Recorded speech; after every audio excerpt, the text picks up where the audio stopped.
have Congressman Paul Cook, who is the chairman of the subcommittee on the Western Hemisphere from the Committee of Foreign Relations of the House of Representatives. He has distinguished himself for thoroughly supporting causes of democracy and development in the region, and he's currently one of the members of Congress pushing stronger for closer links between Latin America and the United States. He's also very well aware of the threats that we're facing in the hemisphere, and of course, he knows about the Bad Boys Club that is headed by Cuba and whose members are Venezuela, Nicaragua, and Bolivia right now. Thank you so much for being with us. Thank you very much. I got a little nervous when I opened up the door and everybody was coming out and somebody said, "Cook speaking, let's get out of here real quick." I was a little disappointed. I took a shower. I even used soap. I was looking forward to being here with this group. Obviously, this is not my first rodeo in terms of speaking to people, but it's my honor, quite frankly, to be here because many of the sentiments that I'm going to express, I think, are the sentiments of 99% of the people in this room. You know, many years ago, and I won't go into dates when I was doing this, I was in the United States Marine Corps years ago. And one of my duty stations was in Key West, Florida, where we had the Caribbean Contingency Joint Task Force. And this was put together because of the imminent threats to the United States. And our biggest fear at that time, and this is after, you know, don't go back to Kennedy and the Cuban Missile Crisis and everything else, but this was the Castro regime was still in power, and the threat, of course, was 90 miles away with the dictatorship and the communists that were there. And it's almost like everything comes full circle.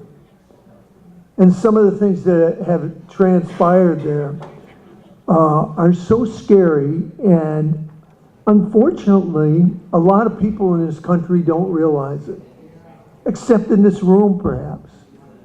And when you start talking about Cuba, when you start talking about Nicaragua, when you start talking about Venezuela, and some of the threats that we have there, and it's like most people, well, they have this attitude, well, communism is almost this attitude when the wall went down in Berlin, that communism is no longer a threat, or radical ideologies as expressed with certain countries like China, Russia. Russia has changed a little bit, but still a big threat.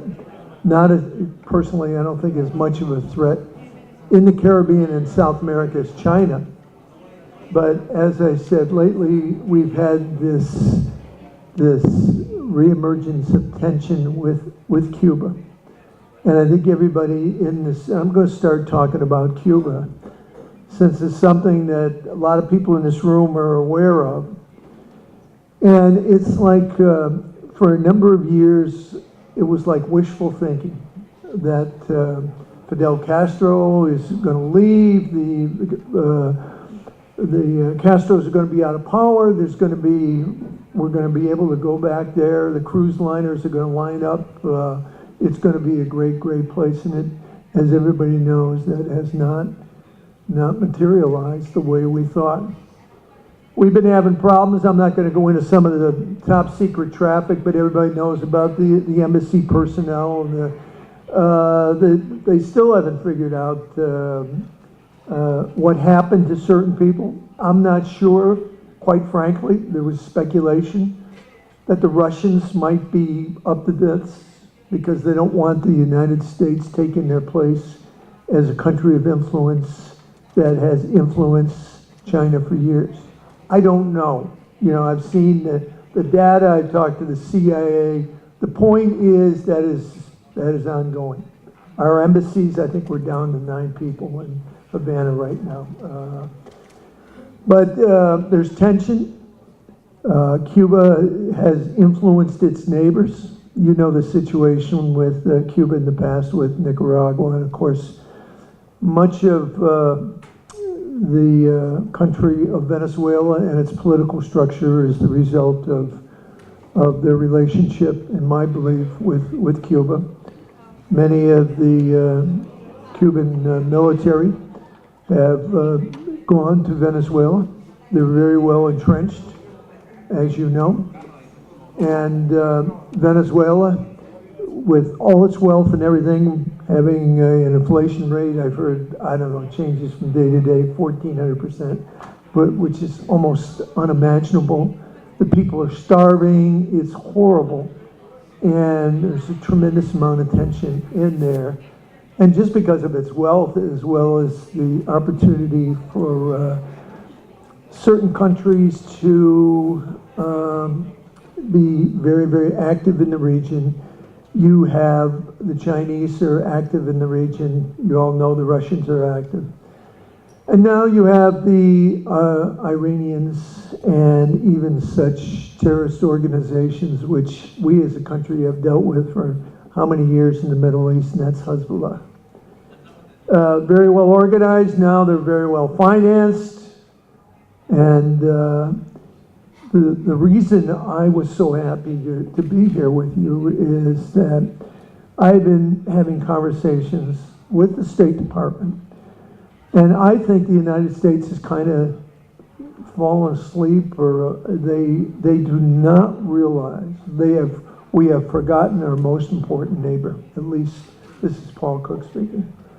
And it's almost, and I've said this in committee, I'll say it again, we have taken our closest friends, our neighbors, for granted for far too long.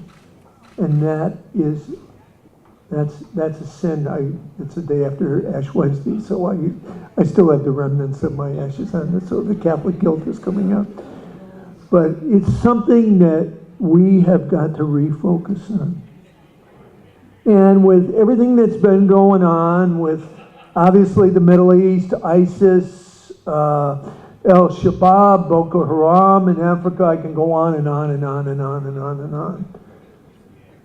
But you have, and I'm a historian, and you've got to remember our history and everything, and much of our history, even in our own country, and the way we have treated our friends in Central America and South America has been horrible. And if we have not learned from those history lessons, shame on us. So, in terms of where I'm coming from, part of my objective, and the reason I'm so happy to be chair of this committee, is that we have got to illuminate some of these problems that are going on a daily basis. I talked about the countries, I can go on and on and on. But we're worried about Mexico. We're worried about, quite frankly, the drug cartels. We're talking about MS-13. We're talking about, the cocaine in Colombia again, even though, they've signed an agreement after 52 years of war with the FARC, and I just hope it holds. Unfortunately, some of the stats are that cocaine is up 62% was the last figure I heard of. And I'm from California, and California is, I don't know what we're doing. We're letting drug dealers out of prison, and we have sanctuary cities for gang members. It's getting harder and harder, and to function. But I was talking about some of the other countries concerned about Colombia, but I think Colombia is really working very hard trying to do that. Peru is trying to work very hard. Bolivia, we still have problems, as we all know. But some of the other countries, very, very optimistic. But our biggest problems, as I state, once again, Cuba, I think, is still the #1 problem, followed very, very closely with Venezuela. Nicaragua, you know Nicaragua, they're going to be a threat to their neighbors there. And the threat, of course, is this alliance of countries that their ideology is a lot different than ours, and their allegiance is certainly not to American interests, but to the countries I've named, like Russia and China. China is perhaps a country, I think, that in the future is probably going to be the strongest country on earth, if it isn't already. Because China is not only developing all kinds of new electronic military systems, they're on the cutting edge of technology. Some of you have been to China. If you go there, just see how the kids go to school. It's probably 7 in the morning and 7 at night. And they're all taking science courses, technology, computers, what have you. And China is still a communist country. They're still very, very autocratic. And besides their military goals, they have certain targets, and one of which is the Western Hemisphere, and one of which is economic domination. They have been extremely successful in Asia. They have been extremely successful in the Middle East. They have been extremely successful in Africa, where they're coming in there and they have a boatload of money and they are going to hand that out saying, we're here to help you. And we can help your economy, everything like that. You have a business that's might be falling apart. We can help you out. Before you know it, they have 100% monopoly on some of the country's raw materials, some of the things that you need that are vital to the sustainment of a country's economy. And of course, the United States is concerned because some of these countries, things like lithium and some of the other raw, it even happens in our country here.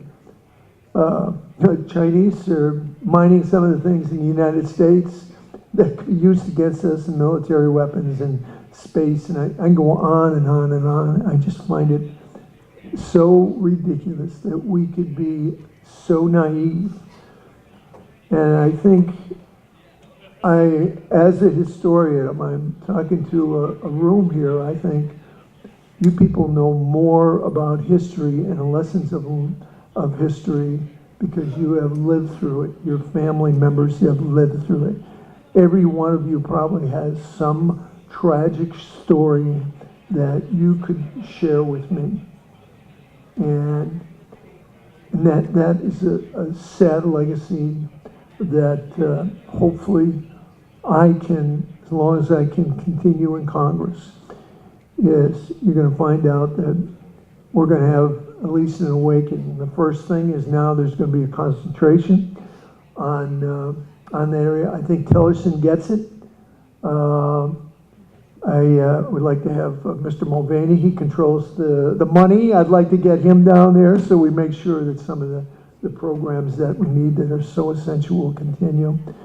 But the reason I'm happy to be here today, and I'll answer any questions, is this is a crusade on my part. I'm going to try and visit as many countries and certainly not fall asleep to those threats that we face on a daily basis. So thank you for having me.